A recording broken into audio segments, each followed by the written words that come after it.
Hello friends, welcome to my channel. स्वागत है आपका मेरे चैनल पे। मैं हैप्पी पटेल बात करूंगा आपसे इस वीडियो में बाल विकास के नए मॉक टेस्ट के बारे में। और अगर आप मेरा चैनल पहली बार देख रहे हैं तो प्लीज़ चैनल को सब्सक्राइब करना मत भूलिएगा, बेल आइकन को भी दबाना मत भूलिएगा, जिससे कि आपको नई वीडियोज़ की नोटिफिकेशन समय से मिलती रहे। ये हमारा जो है 11वें नंबर का मॉक टेस्ट है। अगर आपने पहले के मॉक टेस्ट नहीं करे हैं तो आप कर सकते हैं। डिस्क्रिप्शन में आपको प्लेलिस्ट का लिंक दे दिया जाएगा। EVS हिंदी के मॉक टेस्ट भी आप कर सकते हैं, उसका भी लिंक आपको दे दिया जाएगा। तो शुरू करते हैं अपना वीडियो। पेन और पेपर उठा लीजिए और लिखना चालू कीजिए। इस वीडियो में आपको 30 प्रश्न मिलेंगे और देखते हैं आप लोग कितना कर पाते हैं। अगर आप 30 में से 20 प्लस सही कर रहे हैं तो मान के चलिएगा आप अच्छा करेंगे एग्ज़ाम में। तो शुरू करते हैं, देखते हैं आप कितना कर पाते हैं। सोचने के लिए मैं आपको थोड़ा सा टाइम दूंगा। पहला प्रश्न है, बुद्धि का त्रिआयामी मॉडल किसने दिया? स्पेयरमैन, गिलफोर्ड, थॉर्नडाइक या स्किनर? बुद्धि का त्रिआयामी मॉडल तो ये दिया है गिलफोर्ड महोदय ने।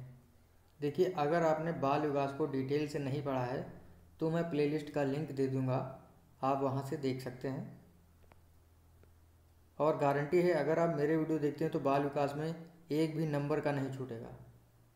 अगला प्रश्न है, आवश्यकता का सिद्धांत किसने दिया? Victor Vroom, Freud, Abraham Maslow, Pavlov? तो आवश्यकता का सिद्धांत दिया है अब्राहम मास्लो ने। गैंग एज किस अवस्था को कहते हैं? किशोरावस्था, बाल्यावस्था, प्रौढ़ावस्था, शैशवावस्था? जो गैंग एज है ये है आपकी बाल्यावस्था।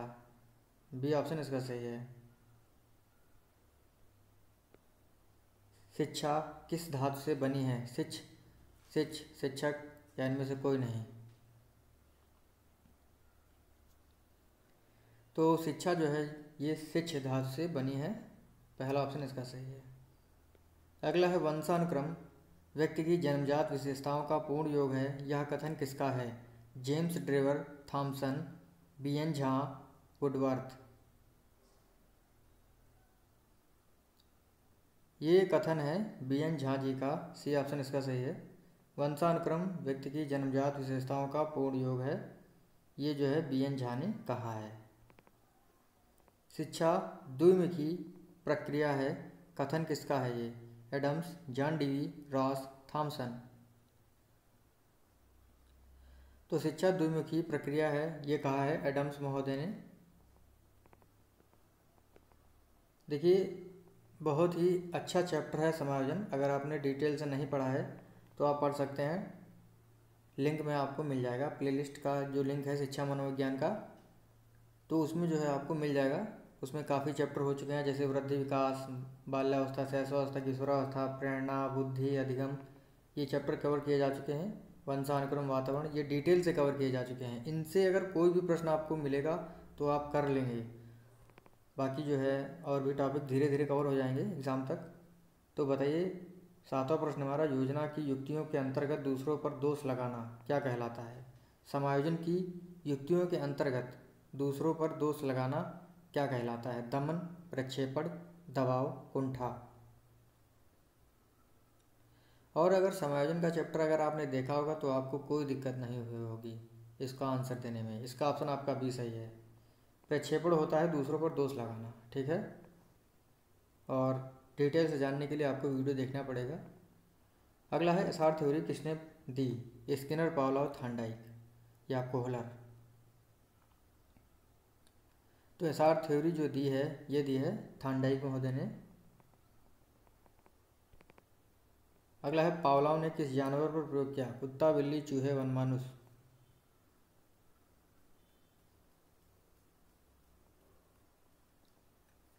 तो पावलोव ने जो है किस पर प्रयोग किया था? बिल्कुल सही जवाब, कुत्ते पर प्रयोग किया था। पुनर्बलन का सिद्धांत दिया? ब्रूनर, हल, बंडूरा, रास? पुनर्बलन का सिद्धांत दिया है हल ने। तो प्रश्न हमारा, पूर्व संक्रियात्मक अवस्था का समय होता है 0 से 2 वर्ष, 6 से 11 वर्ष, 7 से 11 वर्ष या 7 से 14 वर्ष? देखिए, इन ऑप्शनों के अलावा 2 ऑप्शन आपको मैं और देता हूँ, 11 से 14 वर्ष, 2 से 7 वर्ष। तो कौन सा ऑप्शन सही है आपको बताना है इन 6 ऑप्शनों में से। तो देखिए जो इसका ऑप्शन सही है आपका, कौन सा ऑप्शन सही है? ऑप्शन लास्ट वाला सही है, 2 से 7 वर्ष की अवस्था होती है पूर्व संक्रियात्मक अवस्था। और आप सोचते होंगे मैं वीडियो बार बार डिलीट कर देता हूँ क्योंकि नोटिफिकेशन ही नहीं जाता है लोगों के पास, तो व्यू नहीं हो पाता है तो अच्छा नहीं लगता है, इसी वजह से जो है वीडियो डिलीट कर देता हूँ, फिर मैं अपलोड करता हूँ, इस वजह से वीडियो बार बार डिलीट कर देता हूँ। खैर आगे बढ़ते हैं।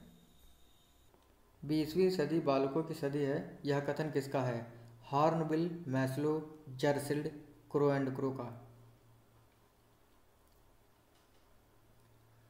तो 20वीं सदी बालकों की सदी है, यह कथन है क्रो एंड क्रो का।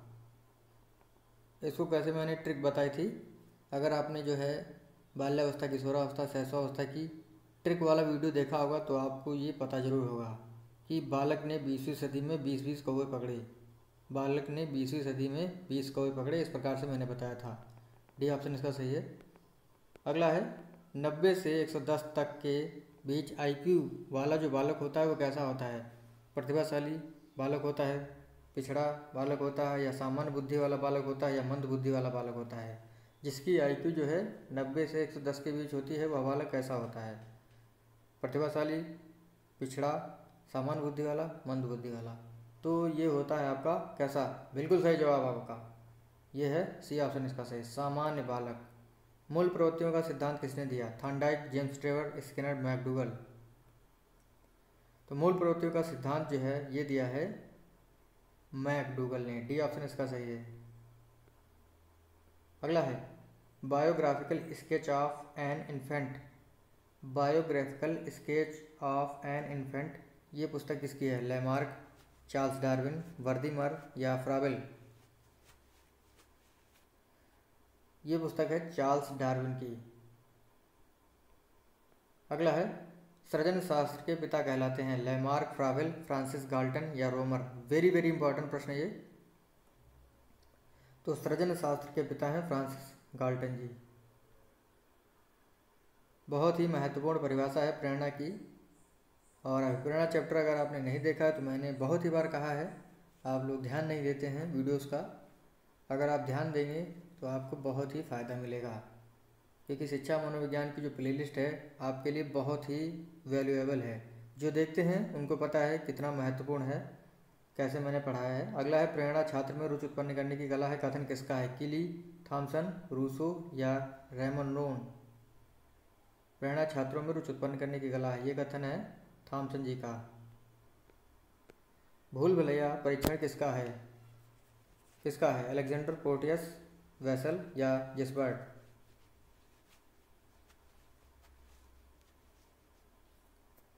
तो भूल भुलैया जो परीक्षण है ये दिया है पोर्टस या पोर्टियस ने, बी ऑप्शन इसका सही है। देखिए अगर आपने पर्सनालिटी चैप्टर नहीं देखा है तो वो भी देख सकते हैं, ये भी कंप्लीट हो चुका है हम लोगों का, तो उसी प्लेलिस्ट में मिल जाएगा। प्रश्न है हमारा, व्यक्तित्व व्यक्ति के अंदर कि उन मनोशारीरिक तंत्रों का गतिशील या गत्यात्मक संगठन है जो उसके विशिष्ट व्यवहार और चिंतन को निर्धारित करते हैं, यह कथन किसका है? आइजेनक, लिंडजे, मन, या आलपोर्ट। यानी व्यक्तित्व व्यक्ति के अंदर के उन मनो शारीरिक तंत्रों का गतिशील या गत्यात्मक संगठन है जो उसके विशिष्ट व्यवहार और चिंतन को निर्धारित करते हैं। ये कथन किसका है? और ये बहुत ही महत्वपूर्ण परिभाषा है, तो इसका ऑप्शन आपका डी से आलपोर्ट। आलपोर्ट ने ये कहा है व्यक्तित्व के संबंध में। अगला है बेमेल अंगों वाला असाधारण गठन विकृत अंग प्रत्यंग वाला व्यक्ति कहलाता है एथलेटिक, पिकनिक, डिस्प्लास्टिक, या एस्थेनिक। तो कौन सा ऑप्शन सही होगा? अगर आपने व्यक्तित्व वाला चैप्टर देखा होगा तो आपको कोई भी दिक्कत नहीं होगी इसका जवाब देने में। इसका ऑप्शन आपका सी है, डिस्प्लास्टिक, सी ऑप्शन इसका सही है। और अगर आप नोट्स लेना चाहते हैं तो मैंने बताया है आप मेरे व्हाट्सएप पे मैसेज कर सकते हैं। मेरा नंबर है 7849880187, उस पर आप मैसेज करके नोट्स ले सकते हैं जो कि पेड है। पर सब्जेक्ट का आपको 200 रुपये लगेगा, ठीक है। अगर आप सारे सब्जेक्ट लेना चाहते हैं तो आपको 900 रुपये पेड लगेगा। अगला है, HR भाटिया ने यह कथन किसके लिए लिखा है? व्यक्तित्व में अंतर्निहित लक्षणों में अंतर होता है। व्यक्तित्व में अंतर्निहित लक्षणों में अंतर होता है। HR भाटिया ने यह कथन किसके लिए लिखा है? संवेग, व्यक्तिगत भिन्नता, समय शिक्षा या ग्रहण शक्ति। तो ये कथन है व्यक्तिगत भिन्नता के लिए। अंतर्राष्ट्रीय विकलांग दिवस कब होता है? बताइए कौन सा ऑप्शन सही होगा। अंतर्राष्ट्रीय विकलांग दिवस होता है 3 दिसंबर को। अगला है, सूक्ष्म शिक्षण तकनीकी का विकास कहाँ हुआ? Florida university, Stanford university, Chicago university या ऑक्सफोर्ड यूनिवर्सिटी। तो सूक्ष्म शिक्षण तकनीकी का विकास हुआ है, कहाँ हुआ है? स्टैनफोर्ड यूनिवर्सिटी में। फ्राबेल ने शिक्षक को क्या संज्ञा दी है? यानी फ्राबेल ने शिक्षक को क्या कहा है? माली, मास्टर, खेल या विद्यालय। फ्राबेल ने शिक्षक को क्या संज्ञा दी है? तो फ्राबेल जो थे उन्होंने किंडरगार्टन पद्धति थी, इसी वजह से फ्राबेल ने शिक्षक को माली की संज्ञा दी है। अगला है, वुडवर्थ का विचार है साक्षात्कार क्या है? वार्तालाप द्वारा व्यक्ति को समझने का प्रयास करता है। साक्षात्कार यहाँ पे आपको जो है फिल इन द ब्लैंक्स करना है। विस्तृत, संक्षिप्त, शैक्षणिक या साक्षात्कारकर्ताओं के बीच होने वाली वार्ता। तो साक्षात्कार क्या है? तो साक्षात्कार जो है ये संक्षिप्त वार्तालाप है। अगला है, ह्यूरिस्टिक विधि किसने दी? Armstrong, Dalton, Froebel, Ross. तो ये दी है आर्मस्ट्रांग ने। पहला ऑप्शन इसका सही। वेरी वेरी इंपॉर्टेंट है, एग्जाम में काफ़ी बार पूछा गया है। जो 68,500 का एग्जाम हुआ था उसमें जो है ये प्रश्न आया था। अगला है, एजुकेशन ऑफ मैन पुस्तक किसकी है? Locke, Rousseau, Froebel, Ruskin. Education of man ये पुस्तक है आपकी किसकी? फ्राबेल की। अगला प्रश्न है, खेल आनंददायक, स्वप्रेरित तथा सृजनात्मक क्रिया है। कथन किसका है? रॉस, डॉक्टर भाटिया, क्लीन या फ्रायड।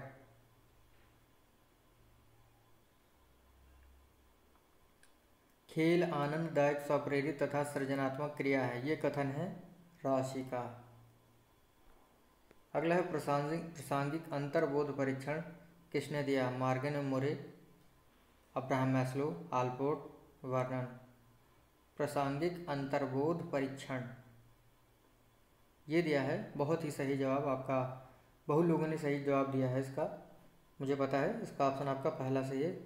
मॉर्गन और मोरे ने प्रासंगिक अंतर्बोध परीक्षण दिया है। ये व्यक्तित्व से संबंधित है। लास्ट प्रश्न हमारे इस वीडियो का, अंतर्मुखी और बहिर्मुखी व्यक्तित्व का वर्गीकरण किसने किया है? फ्रायड ने, युंग ने, कैटल ने, थॉर्नडाइक ने। तो अंतर्मुखी तथा बहिर्मुखी और उभयमुखी व्यक्तित्व का वर्गीकरण जो है युंग महोदय ने किया है। बी ऑप्शन इसका सही है।